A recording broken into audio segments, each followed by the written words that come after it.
अस्सलाम वालेकुम नाजरीन अमी दिसी रहा सिंधी नाज टीवी। मेहरबानी करे तमाम चैनल सब्सक्राइब ना ही थियल तो चैनल के ज़रूर सब्सक्राइब कंदा। नाजरीन आज जी हिन वीडियो में असी तव्हां के बुधाईंदा हलूं त सिंध जो मशहूर फनकार मुमताज़ मौलाई जो ईद एल्बम तैयार थी वियो है।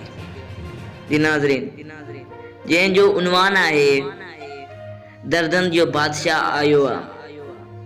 जी नाजरीन मुझे यकीन है त ही जो एल्बम तव्हां के तमाम घणो पसंद इंदो। ही ईद एल्बम ईद उल अज़हा ते इंदो। त नाजरीन ये हुई आज जी शॉर्ट वीडियो। एडन बेन वीडियो लाए असांजे चैनल के सब्सक्राइब कयो।